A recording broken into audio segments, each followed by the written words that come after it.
John, welcome aboard to the show. Thank you so much for joining us here today. Areas for an honor. Thank you very much. And I'll start with a thank you for your service as well. And with that, I want to blast you really, really far into the past. You made a choice that probably changed your life forever. What was that choice? Well, I grew up in the Bronx in New York, and the opportunity was made aware to me because I was actually dating a girl in high school whose two brothers went to the Air Force Academy in Colorado. I wasn't really sure where Colorado was, to be honest with you. So it was an opportunity. I submitted my application, and I was fortunate enough to be accepted. So you know, getting out of New York, first time I flew on an airplane, the first time I really was out of the state, Connecticut and New Jersey and things like that, but not certainly not in the western part of the United States. So it was the beginning of a very interesting adventure. What was your first day on uniform, kind of experiencing boot camp? What was your low point of like, holy shit, did I make this decision? Like, was there any low point where you're like, ah, Well, no, take me home? you think with a couple of brothers that one of the girls I was dating have filled me in a little bit, but I was pretty naive. I had no idea what it was going to be like. So when I got off the bus and they started yelling at you, and it's one of those things where it was kind of a kinder, gentler time frame in 1969. They didn't do it that way. They welcomed us. Thank you for coming to the Air Force Academy. And the first 2 days, I wrote back, to my mother and family. I said, I think I'm going to like it here. And they were all standing at attention the third night, and all of a sudden we hear these boots coming, and so the cadre that was there to welcome us exited, and the trainer guys came in, and I tell you, it was like hell on wheels. And I said, "What in good names have I got myself into?" So it was a bit of a shock for a kid from the Bronx. And you spent a total of over 33 years in the Air Force. I'm gonna fast forward quite far into the future. 9/11 happened. A few years after that, we had another disaster happen. Where were you? Do you remember that moment that you kind of figured out, shit, the twins just went down? I was in the Pentagon actually, and I was the strategic planner for the Air Force. So they pick one two-star general to be able to do that. So I was on the fifth floor, two corridors over, and the airplane hit. Of course, we were all watching what was happening in New York. Not really sure if it was going to happen in Washington, but kind of suspecting that something might happen. Well, then, of course, all the bells and whistles went off in the Pentagon. You could hear it, smell it, and feel it, from where I was. There was no immediate injuries for people that I was with, but certainly down the corridors, you could see it. We had to carry a woman who was pretty much catatonic, down 5 flights to get to the outside. And of course, the police and the fire department did an excellent job, and certainly the military. But it was a shock for all of us, and we knew that the military is going to change big time because of that event. And of course, we all know it did. What did that change look like? What are the things that were, true before 9/11? And, all of us have our TSA experiences, but with that aside, how did the world change from your perspective before and after 9/11? Well, you have to go back a little bit further. I was, an F-16 fighter pilot, squadron commander, and I got called. I was dropping laser guided bombs in Puerto Rico for the NATO generals, and I got called in the phone and said, "You're not going to come back to Utah, which is where I was at Hill Air Force Base. You're going to go to Washington and interview for a job in the Pentagon." I said, "I don't want to go there to interview for any job." Said, "Well, you don't have a choice. We're shipping your uniform." So I ended up being interviewed by Secretary Cheney at the time, who was Secretary of Defense, not Vice President at the time, in 1990. And he selected me to be his military assistant. And it kind of was a tough time for me because not a month later, we're in Desert Storm and or Desert Shield going into Desert Storm. But it gave me a window on history that I think is pretty prescient. A little bit of what happened later on, of course, on 9/11. So I witnessed the operation of a war from the Secretary of Defense's level, and that's why I call it a window on history. It was pretty compelling to see the effort that was done and the comparisons, certainly between that and what happened in 2003 when I was in the Pentagon as a two-star. I spent 2.5 years flying over Iraq after Desert Storm, and he was in command of fighter operations as a group commander in Saudi Arabia, and then I was 2 years as a commander in Incirlik Air Base in Turkey. And of course, we were, they'd shoot at us, we'd shoot at them, we were taking them down. There, all those things were going on. Certainly not in the intensity that was at Desert Storm. So certainly realizing what happened, you know, frankly, when you think about the timeline, it was 20 years, well, 1991 to 2003. So not quite, about 12 years or so. Bottom line was we had been working and and fighting really a war on terrorism uh, since that early time frame. And of course, when it happened, I can remember we actually exited the Pentagon and we went to an alternate site. I mean, who went? I mean, everybody went. All the services, all the service chiefs, all the secretaries, and of course, we were back in the Pentagon the next day because Rumsfeld was Secretary of Defense, and he said, "We're going to stay in the Pentagon." Now that Pentagon was on fire for 10 days, so I would bring my staff in to brief, and then to send them home in an hour but we all the generals had to stay in the Pentagon, so we had the windows open, trying to keep fresh air coming in. So we knew the world was going to change. There's no doubt about it because really that was the biggest loss of life since the Civil War and the Battle of Antietam. So when you think about that and you think about, how many people lost their lives in the Pentagon, because there were men, women, and children. There were children in the Pentagon that day on tours.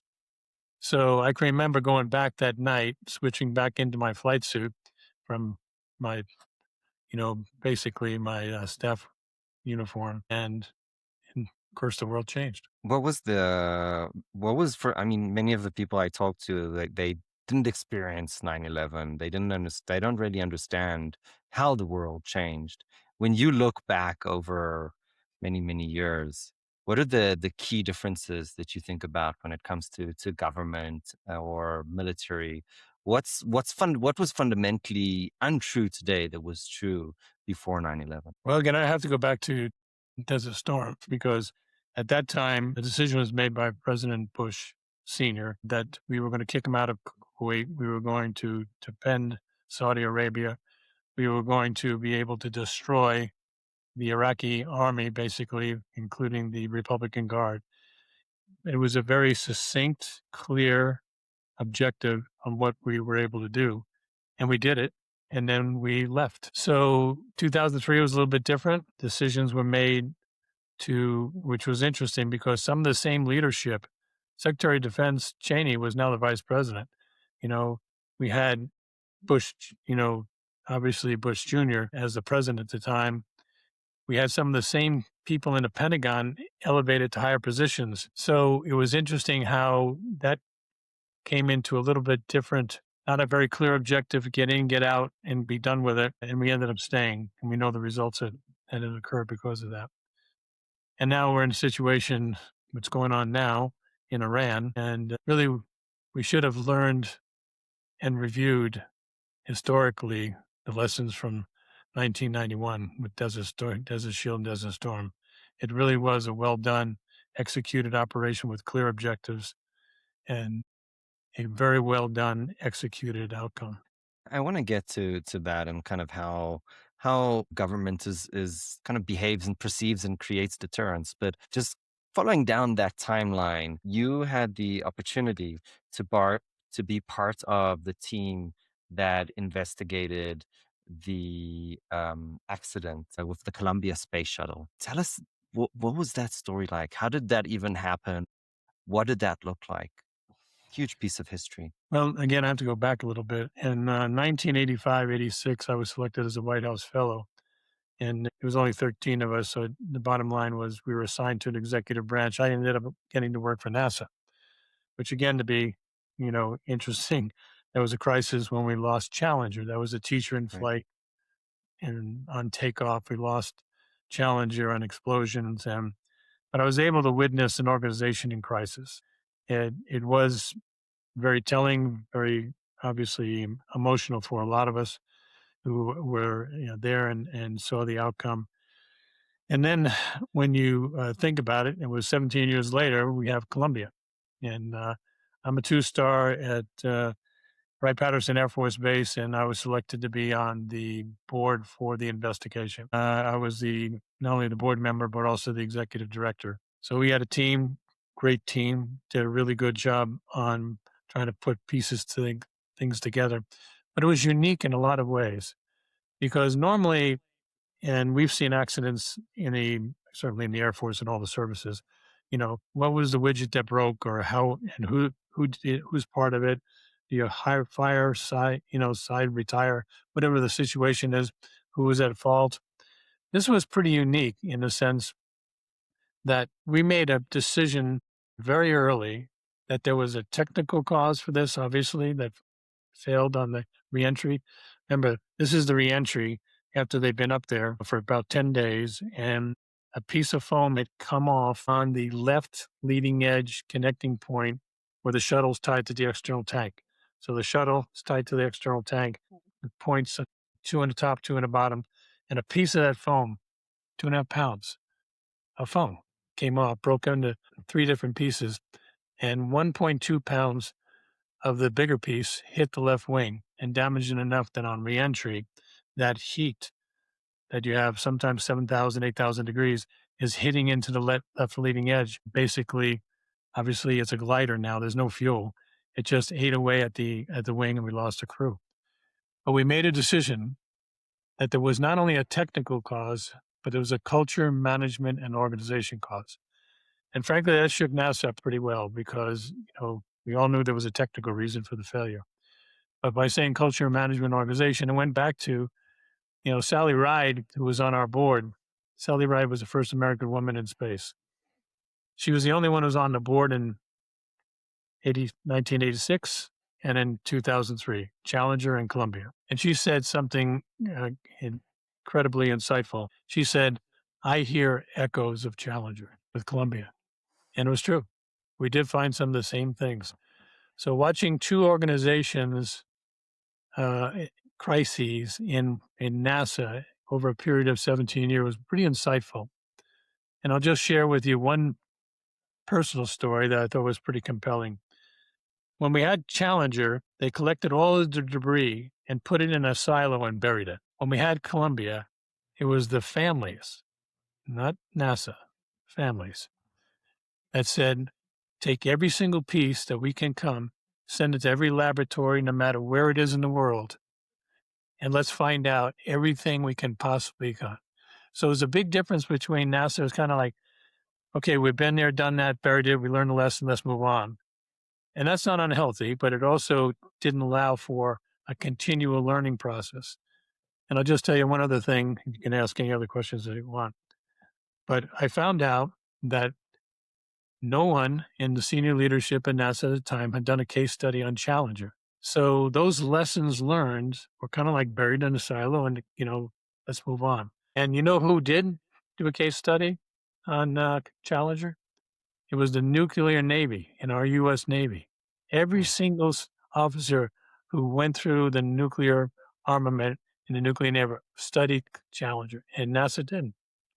And frankly, having been there in 1986 and obviously being part of the investigation in 2003, I was shocked. Interesting lesson.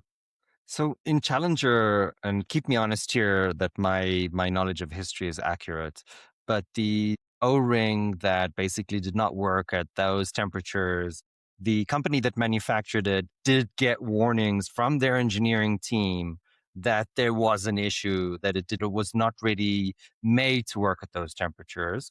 And they knew what the weather looked like. There was concern. And I heard that the statement said by one of the executives at that company was, put on your executive, your managerial hat. So they basically use it to form a social psychology to say, oh, think like a manager, don't think like an engineer, because they had some turmoil there. And then that information did not end up at NASA. Putting aside the fact that, there's NASA and then there's manufacturers that work for NASA. NASA obviously can't build everything themselves. This is a human issue at its core. It's not just a technical issue. And you alluded before when you were talking that there's cultural aspects to this and human issues to this. And we're talking about the Challenger here, not about Columbia, right? So what did we learn? What didn't we learn? And what were the takeaways for culture that we should be reminding ourselves constantly when we do these incredibly dangerous things and risky things?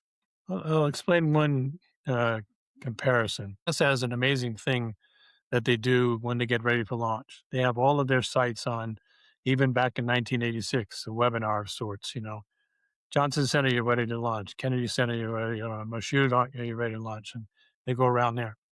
So it was a different attitude at that time because there was some folks that had said because of the temperature that the O-ring, had shown that it blasted through and could be a problem at cold temperatures. That was communicated, but it was not elevated to the highest level, and it's really a shame. But the reason I tell that example about NASA, you know, the attitude was as they went around to all these different sites, my personal opinion, but I think we validated that in the investigation in Challenger in 1986, that if someone raised an issue, you had to prove everybody else wrong. So if I brought something up, then I would have to prove it Mm, to all the people and all the different sites before we would reverse the decision. It was interesting. NASA learned that lesson in 2003 when we lost Columbia. When they went around the room, Kennedy Center, you ready? Johnson Center, you said, everybody. If one person raised an issue, the attitude was that whole group had to prove him wrong or her wrong. See the difference? mm. First one was, if I raised an issue, I had to prove to the group that there was a reason why we should stop.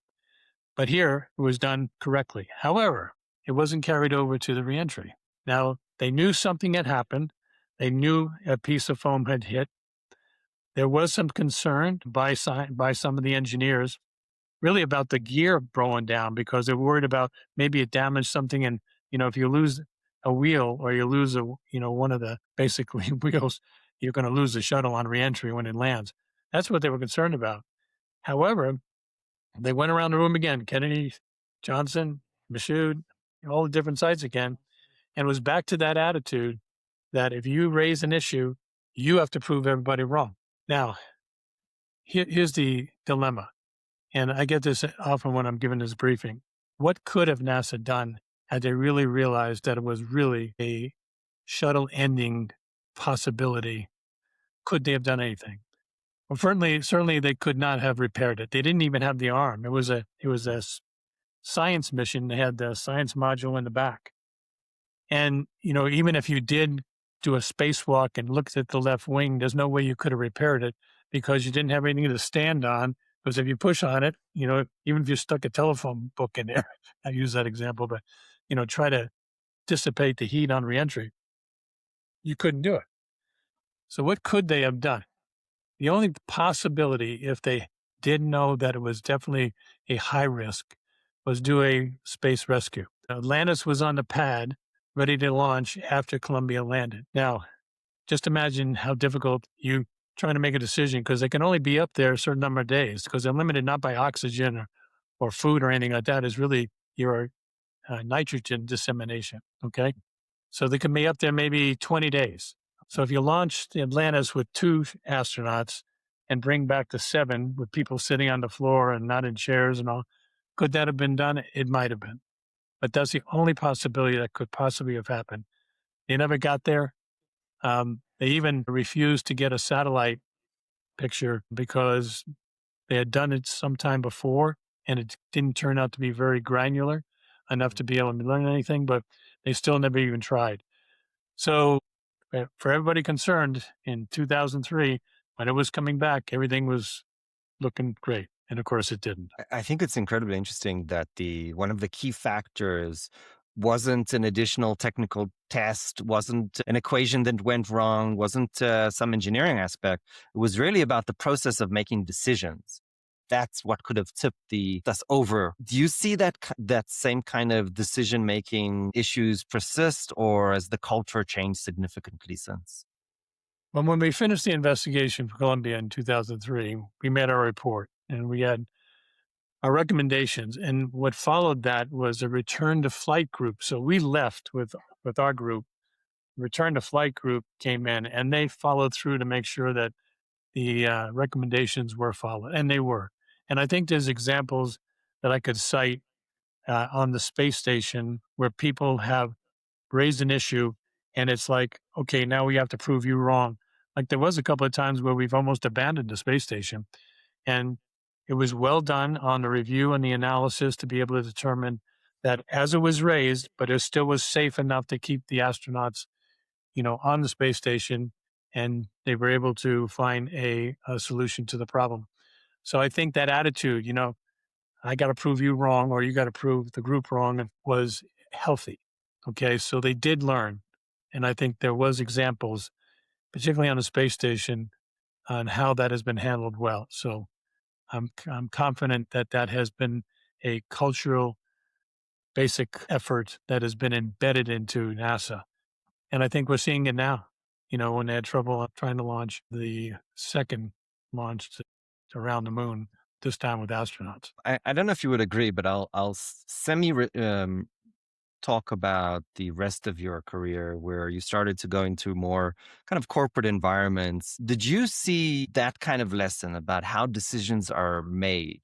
Did you see that culture also applying to the commercial organizations that you were part of as opposed to, or is this just a military thing? No, no, actually, I've given this briefing on Columbia to hospitals, to atomic energy plants, certainly the military and space and NASA and SpaceX and different organizations, because the lessons that are applied to this apply across the board.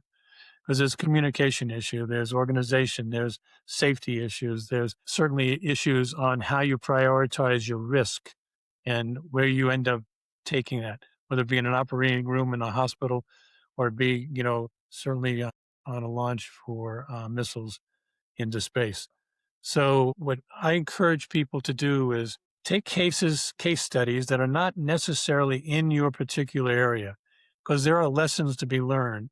This case study for Columbia applies across the board to any large organization and even small organizations that I briefed to. So when I was in the military, I studied business and education. When I was in business, I studied education and the military. And then when I was in education, you can see the parallel I'm drawing here. So it is when you have the benefit of taking case studies that may not be in your particular area of expertise, because there are lessons that can be learned across the board. That's what I've had the opportunity to be vice president of SAP for almost 3 years. I was a superintendent of rural public schools, staying here in Colorado with 42,000 kids in 60 schools, for 7 years. I ran Boys and Girls Club here in the Denver metro area here for almost 3 years. And then I was a CEO of a museum, our Wings Over the Rockies Air and Space Museum, for 8 years. I've had the opportunity to do things, and I've carried those lessons learned from the military into business and from business into the museum. And so sometimes we get caught up into the issue. Well, that was NASA. That was a case study on technology. I'm running a, investment company. It has nothing to do with it. And I can tell you there are lessons learned, particularly as you mentioned, on decision making that can be applied to all of those. I think people undervalue the common thread, and it's the humanity that we all share, no matter what we're doing. And the same quote unquote sicknesses that we have when we're making decisions for space are the same sicknesses we have when we're making decisions for whether it's a school board or whether it's a multi-million dollar company. So I appreciate that insight. Well, just another example. When I've hired people over the years, I bring them in and I say, listen, I'm going to give you a homework assignment. And they go, oh boy, okay, great. I've not even been here a day and this guy's giving me homework already. I said, okay, here's a homework assignment. You got 6 weeks. Okay. And I want you to, and the analogy is there's a rock in the road. I can't see the rock in the road anymore because I walk out above it with by habit. You have a fresh set of eyes. So that's why a lot of times bringing non-traditional people into your area of expertise, like certainly I was a non-traditional going into education and a K-12 education for 7 years. You have a new set of eyes to be able to do that. So their homework assignment is I want to know what you like that you've seen in the first 6 weeks, and I want to know what you don't like or things that we can improve on. It doesn't have to be in your area. If you're a chief financial officer, don't just give me finance stuff. I mean, if the paint needs to be done, if there's a tripwire there, is there something that's not working the way it should be, where you're in processing when you came in done well or not done well, that's where you get that fresh set of eyes. But I also warn them that in 6 months, that rock you're not going to see anymore because you're going to walk over it and have it. So there's great value in having a fresh set of eyes, even from outside the agency that you're working at, to be able to bring people in sometime to do that. And that's why I go back to what I've said earlier. Studying case studies, and this is one here, and I'll just talk about it now. There's a book on super ownership, superintendent ownership, but it really is a case study on leadership and how to work organizations. Obviously, with children and education, that's a high priority for all of us. But it really shows those lessons learned that I picked up for all those years and applied it to the education systems. It's superownership.com is the website, and the book on Amazon is Super Ownership right there. I appreciate that, John. There's something incredibly interesting in what you said.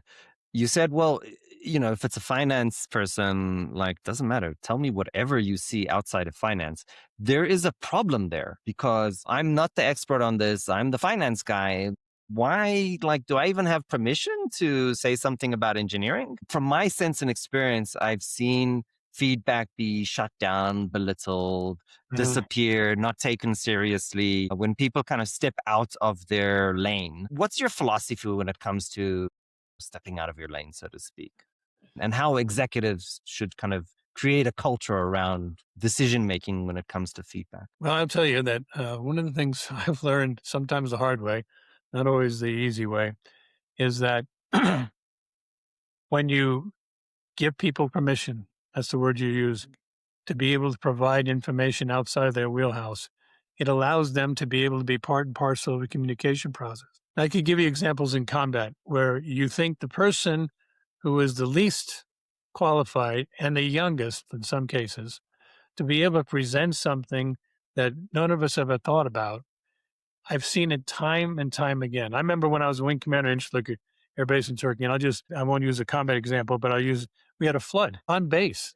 I mean, houses that people lived in, we had 20,000 people flying combat into Iraq from Incirlik, Turkey. And we had permanent party there, not just transition TDY people in and out as we had over the many years, Northern Watch, or what we used to call Provide Comfort. But it was one of those things where I got a room and we were anybody got any ideas on what we can do? And I had a nurse who had nothing to do with engineering and flood management and crisis management necessarily outside of obviously the operating room, brought forward a suggestion on how we can dam the water up and be able to prevent any more water coming back on the base. I mean, because we were dealing with a problem of trying to get people out of buildings and get them, houses, and try to and make sure that we took care of their belongings. And she says, well, why don't we just do this? And it proved to be an example. So you have to have that kind of a culture where people Mm. feel comfortable about making suggestions on how things can be done better, even if they're not an expert in that area. You'd be surprised how many times I've been shocked for people, once they give them permission, have you thought about this? I go, no, we haven't. That's absolutely amazing. Is it just a simple cultural fix of giving people permission, or are there extra steps where you want to give people tools to think about the problem and to come to the team with kind of a thought out process of data, of qualification, of research? Or is it just, hey, if you have something, tell us and we'll look into it? Like, how do you build that structure in a more detailed way? I'll tell you another lesson that I bring out in the book, but a couple of places is, you know, when I was a wing commander, I would bring a new squadron commander, person's got responsibilities, multi-million dollar operations, F-16 aircraft, 24 aircraft, the responsibility of dealing with it. And I bring him and I go to his office. It was mostly him in my days, but it also applies to anybody else. And I'd say, okay, here's what I want you to do.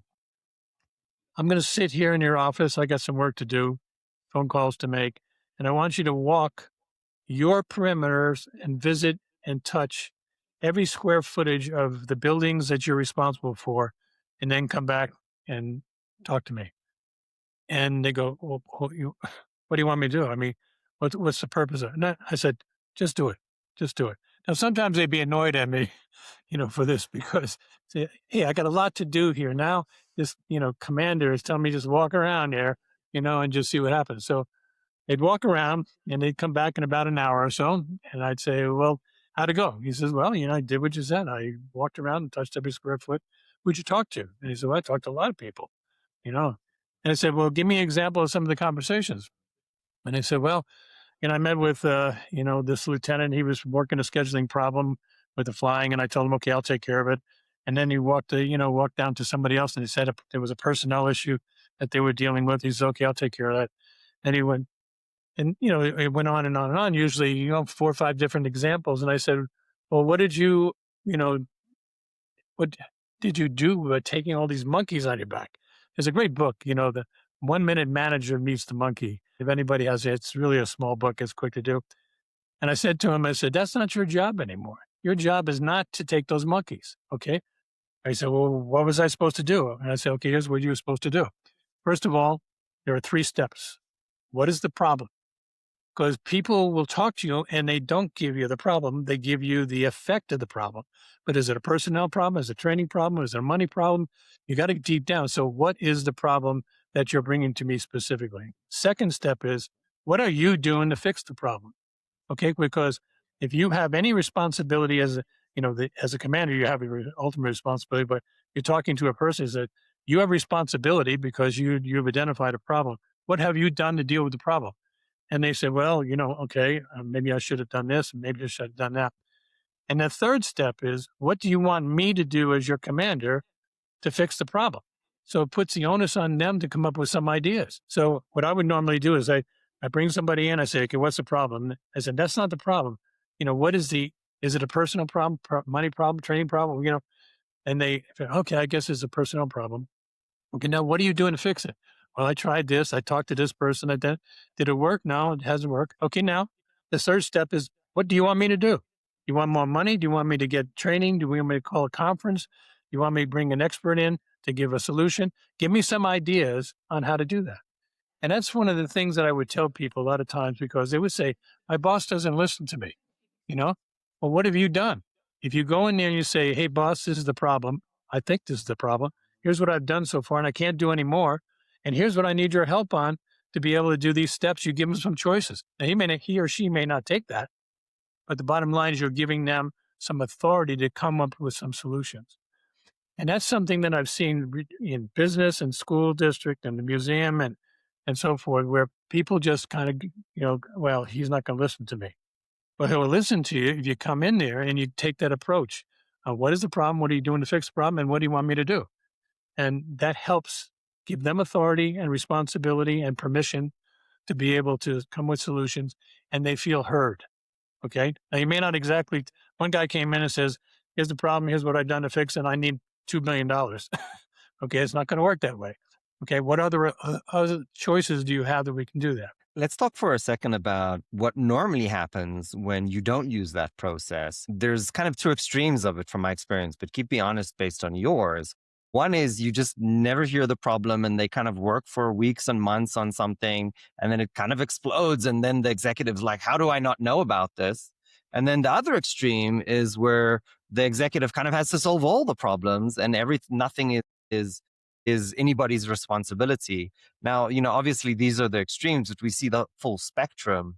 So my point is that, simple process like that is, and you said it, but I want to kind of double down on this. You're empowering your team to take ownership, to take responsibility, to solve problems, to come with a clear plan, as opposed to, "Oh, don't worry, I'll take care of it." And then you find that you turn into the bottleneck as an executive and everybody's pointing, "Oh, I'm waiting for whoever to solve this problem for me."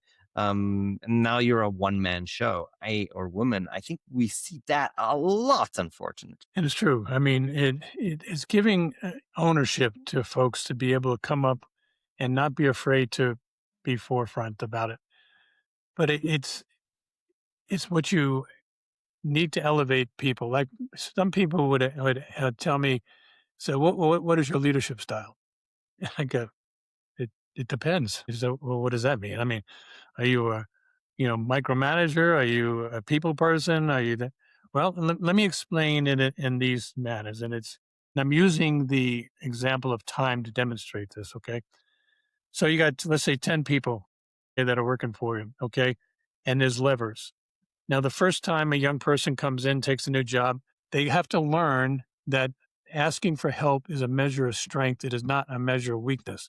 Because a lot of times people say, well, I don't want the boss to know about that because I'll try to figure it myself. And then end up this small problem now becomes a major problem. Now we got lawyers and we got doctors and we got all sorts of people. Had you come to us earlier, we could have done that. But think of it as levers. So the first time somebody takes a job, my lever is four. Would you describe that as micromanagement? Maybe. Okay. Because I'm going to check on that guy daily or person daily. Now, I'm using time as an example. I don't do this, but, and then the other person has been in the job for a while, demonstrated, some good thought processes, is learning, is willing to ask for help. I got the lever back. Maybe I check on him weekly. I don't do that either, but I'm using time. And then the other person, is demonstrate. I swear, if I never even talked to the guy or gal, it would be well done because that's how good that person is. However, things change in a heartbeat. Yeah. So this person with the levers way back all of a sudden has a spouse who's sick or a child who's sick or there's something that's come into their life. Now the lever's forward again. Okay. Now it may not be there long, or it might be, depending on how that person is handling their own individual crisis. Okay. So when people ask me what kind of leadership you have, I say it depends. And it really does kind of use that example. So people go, that kind of makes sense because you can't be the happy go lucky, friendly guy all the time. And you can't be the dictator, all the time. You have to be able to manage your situations because you manage things, you lead people. That is a big difference between understanding what management and leadership is all about. I appreciate that deeply. One of the big pushbacks of social psychology on these kind of personality tests and leadership styles and all that is that if you look at behavior, it's really an equation of two things. It's the situation and your personality. And what social science teaches us is that actually the situation can be way stronger than the personality. And I think we kind of forget that many times on how important situations are. So I really appreciate your comment. If you Thank had you. to kind of look through your book and think about maybe the key piece of advice or insight or learning, what would be one of them that you would highlight? Well, what I see a lot of people do is, sometimes you walk into a situation as a crisis situation, a person that you're taking responsibility for that's been fired. That's a really tough thing. But I sometimes think the tougher one is when you take over somebody who's done well. You don't want to throw the baby out with the bathwater. You want to build on things and making sure you understand that distinction. I've seen too many people come in where organization is really running well, and then they flip it upside down and they start all over again. And when particularly in the military, you only have command for 2 years at a time if you're lucky. All right. And, you don't have that much time to be able to do it. You need to build on what's been done well, find out where the weaknesses are and improve them. But it's one of those things where in the book, I talk about setting up a strategic plan. And it's really about trying to be able to get to the point where you are developing a 90-day plan. We walk around, you talk to people, you find out where the strengths are. You talk to your predecessor as best you can. You find out from other communities, business, from the communities, from parents, from, your subordinates, your superiors, be able to put something together and then build a strategic plan. Now, strategy, this is where some people get, there's that strategic plan stuff. That's kind of old age stuff. That's not a good way to think. And I really think it still is well worthwhile because strategy is connecting ends with means. An end is your vision. Means are your goals and objectives. When you connect those, you have a strategy. People get strategies all mixed up with tactical moves. We're going to fix that, broken, policy. Okay. That's a tactical solution. You need a strategy. And then you have the mission, the vision, and the values. And then you build what I call strategic pillars. Now, almost every strategic plan has a people part, has achievement part, has a community part, has an environment part. But however you do that, You combine it on these strategic pillars that you pick, and then you put the goals and objectives underneath them. Now, the mistake that we've made in the Air Force so many years, and believe me, I became a strategic planner for the Air Force, not because I was so good at it, it's because I was so bad at it. I actually learned how to do it better. You bring in the goals and objectives that set the basic premise. So I'll just give you an example. I was a wing commander at Luke Air Force Base, and we had a Falcon Folks, we call it. Falcon is the F-16. So one of the strategic pillars was about people, Falcon Folks. And I had this young three striper on the flight line, and I could see he was following me, And I finally said, "Hey, Sergeant, what are you doing?" He said, "Hey, sir, I just want to let you know that today we did Falcon Folks." And okay, what'd you do? Well, we've never won, Airman of the Year for the wing, and we've developed a process now where our people can be competitive. Okay, and then Falcon Facilities was the other one. Another strategic building. He says we did Falcon Facilities. Our ready room was a freaking nightmare. So what we did, and I know to get money and all that other stuff, so we just went out there and raised money. We did car washes and all. So what I use as an example is we set the strategic plan on the big stuff, but they filled it in from the bottom up. I didn't tell them to, do that. I didn't tell him how to do the, airman program. I didn't tell him how to improve his ready room. He figured it out once he understood what our strategic plan was. And to be able to do that, you need metrics and you have to measure things because if you don't measure, it doesn't measure up. And I would put this data on the wall and everybody would see it.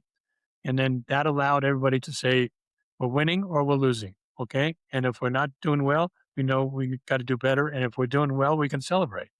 So it is one of those things where I say in the book here about a strategic plan is a big part of it, but there's also crisis management, and I'll just give you one example. Everybody knows we had the crisis in Colorado back in '09, where kids were shot. And that's well, when I took over as superintendent of rural public schools, we started an incident response team and we practiced and we set case studies and we did tabletops and we worked with the police and the fire department on real trained actual exercises, not just tabletop.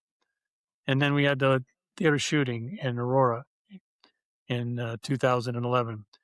Now, well, I was in a shooting in a school district, but it affected our whole school because I had a whole football team in that theater that night and lost two kids and a couple other injured with a bullet in the neck and a couple other things. So, but we had practiced and prepared for that. So the reality we live in today is I don't care what organization, whether church or school or manufacturing company, well, you have to have a crisis management plan. And I talk about that in the book also on being able how to handle that. But then there's all sorts of different kinds of, stories I have in there, like, and I'll just give you one more rhythm. Every organization has a rhythm. Okay. And I'm not talking about biorhythms or any of that stuff. I'm talking about, if you move to another building, your rhythm is broken because where's the bathroom? Where do we get the paper? Who do we call? Where's the phones? All those things that go on. Leaders taking over organizations break rhythm Yes. because it's a new person.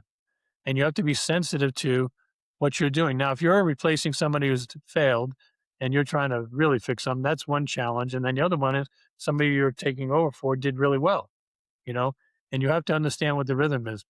So I'll give you just one example. We were well behind flying time in the F-16 at Hill Air Force Base when I was a squad commander because of snow.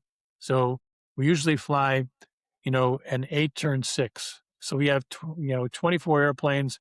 We would do an 8 in the morning and 6 in the afternoon, maybe a little bit more sometimes, but we started doing a 4 go. So we did a 12 turn 10, turn 8, turn 6. And so I was in a meeting the first day we started doing this. We're going to do it for 3 days. And I come into the squadron and the first launch has already been gone. They've come back, but the scheduling bill is red with changes. We had maintenance non-deliveries. I got pilots who were sick, I got this problem and that problem. And the second launch is already gone. And they come back and they have, at that time, we did a 14 turn 12. So the 12 went out and 8 of them came back with emergencies, you know. So I canceled flying for the day. Well, who do you think called me in about 2 minutes? My wing commander, and he goes, John, he says, what's going on? We're hurting for flying. I said, "Sir, here's what the situation is. The rhythm's going in the toilet." He says, "So if the rhythm is going in the toilet, you got to do something." So we got the pilots together, planned the missions, got maintenance to fix the airplanes, and we had one minor deviation the next day. And a 14, 14, 12 turn 10, turn 8. That's what you need to do sometimes. But if you don't understand the rhythm of your organization, even when it's like moving to another building, rhythm changes. You got a new commander or a new boss, rhythm changes. So you have to be sensitive to that to be able to operate. There were too many good points for me to pick one. I had to kind of stop myself from interrupting you in the middle, so I'm just gonna have to pick one. I think this kind of idea of crisis versus day to day is incredibly interesting because the way that you manage crisis is very different. Then there's a whole different topic of what makes for a good strategy, because I think everybody is tactical, and I think the basic mistake, keep me honest here if you agree, is that people just do more tactics. They're like, oh, let's do a better job. Let's do more tactics. My perspective of what a good strategy is a strategy are tactics that create synergies, which means that they work in a way that, one plus one equals three, not two. And it's how you decide to kind of bring things together. How do you define, you kind of said this, alluded to it, like a good strategy. I gave you my perspective of it. What's your perspective? How do you even evaluate a good strategy? Well, that's the key part of it because, here's where the Air Force, and I was part of this too. We'd write this strategic plan. It would be, 2 point A, point B, point C, point. Oh my God. First of all, and it goes on a shelf somewhere and maybe Yeah. you pull it Five down year, here, 15 dust it year. off Yeah. and go, hey, how do we do today? You've got to keep it as a living, breathing document. And let me describe what I mean by that Yeah. is that when you have measured, first of all, you got to measure a metric. You've got to have somebody who's responsible for us for a belly button, pardon that expression, but somebody's in charge. It's got to be measurable with a 5% growth, 10% growth. It's got to be certainly a time contingent. It's going to be done a year. It's going to be 6 months. It's going to be 3 years, something that you can sink your teeth into. I remember Colin Powell when I was working with Cheney. He was the chairman of the Joint Chiefs at the time. Got to know a lot of his writings and things like that. But one of the things he says, vision is like we're standing on a big mountaintop and we know where we want to go. We just don't know how we're going to get there. All right. If you don't measure it and if it doesn't measure up, and by having those things that are quarterly reviewed, I don't mean has to be every week, but certainly quarterly. So if you, in most cases, I would have four strategic pillars like a people achievement, community environment, very different calls on how I arrange that. But you would look at one quarter, one of the strategic pillars, and you'd bring that to the board and then review it. And then at the end of the year, you look back at the previous year and say, how far we're going. One of the secrets I would tell people, something it's not a real big secret, but if you have a vision and you have these goals and objectives and you accomplish 100% of them, let's say in a 5-year plan, that strategic plan wasn't strong enough. Okay. You didn't reach hard enough. You didn't put yourself out there far enough. I think a really good strategic plan, if you're really good at it, maybe 80, 85%. I'd say 60% is a home run, 70% is, rocket, really well done. You get 85% and not 100% over 5 years, you stretched yourself, and you really tried to go out there. I've seen too many strategic plans that go, oh, we'll increase this thing 2%. You can do that 2% in your sleep. That's not a stretch. Okay. You got to have something that stretches. And the next thing, as I alluded to before, even the youngest airman or sergeant or the youngest person in your organization has to know and understand what you're trying to do. So it can't be so complicated like it's a 50-page document. It's got to be put in about 6 pages with pictures. And so people can understand what you're trying to do. Isn't the vision like in the school district, ours is to graduate every student with a choice to attend college without remediation. It was easy to say, easy to remember, and basically every child graduate with a choice. You can go in the military, you can go into business, you go into any kind of profession like mechanics or whatever you want to do, or you go to college, you know? And then the mission was the day-to-day operations on how to get kids to be able to do that. I applied the same thing in the military. And then having values sometimes get mixed up because they get put on a wall, looks pretty, and everybody goes, that's pretty cool. Values are used on how you hire and fire people. You know, you So hire true. people because they've got integrity, if that's one of your values, and they've proven it in other places. And you'll fire somebody when they violate, and I'll give I, you I one. might. I might take a step forward on that. When you have values on the wall, but when you're in a meeting making a decision, you're not looking at the wall and saying, "Are we adhering to that value with this decision?" Your values probably don't mean anything. Exactly. Yeah, there's a lot of stories. I know we're getting close on time here, but there is different kinds of things, where, and this is a little dangerous. There are three kinds of people because when you make generic, generalizations like that, it's always a little risky. But you'll see where I'm going. There is the degrader, there is a storekeeper, and the one who makes it better than they found it. Let me give you an example. The grader comes in two kinds. People make mistakes. They make mistakes intentionally or they make mistakes unintentionally. If they make them intentionally, they break the law. That's probably one of the easiest decisions a leader has. You're fired. You touch a child, you've cheated, you've lied, and things. Those are not hard decisions to make. The harder ones is when somebody makes a mistake and go, is that purposeful? And that's where you can build somebody and give them a second chance, and then they can go there. And you want a degrader to get to the next level, and that's a storekeeper. Now, storekeepers are very valuable. I mean, again, generalizations are very dangerous. Storekeeper is somebody who comes to work every day, does exactly what he's asked or she's asked to do, and does it well. Valued. They're a valued employee in your organization, but that's all they do. They do exactly what they're asked to do. The next level is where you want people to make it better than you found it. The best compliment I can ever give anybody that ever worked for me: you made it better than you found it. Right. And if everybody can do that, even as little, if you're the youngest person in the organization, but you don't really have a whole lot, but you leave it better than you found it to the person who's, got a lot more responsibility, it can go a long way to make a difference in an organization. So the ones I'll give you the story about, you know, this admiral told me the story. He had two young Lieutenant JGs, uh, under his command, and they're both into logistics. And he gave them both the same problem, but sent them in two different directions. You know, they didn't know they were doing the same thing. One guy comes back and says, "Skipper, you know, did exactly what you asked you, A through Z," you know, and the admiral and the captain of the ship says, "Well done, well done." Next guy comes in and says, "Skipper, we did exactly what you asked, A through Z. By the way, we found that the policies aren't good, and we recommended that two be thrown out, and here's two new ones that you can do. And by the way, one of the suggestions is to hire a new person for this job description, and here's three candidates that you can have for that position to be considered for this new job." See the difference between a storekeeper and a makes it better than you found. That's what you want to get the graders who make mistakes up to the storekeeper up to, and that's where you really get your value. John, what an absolute pleasure. Thank you for joining us today. We have one question that we ask every single one of our guests. In fact, it's the only question that I know that I'm going to ask at the show because nothing is scripted here.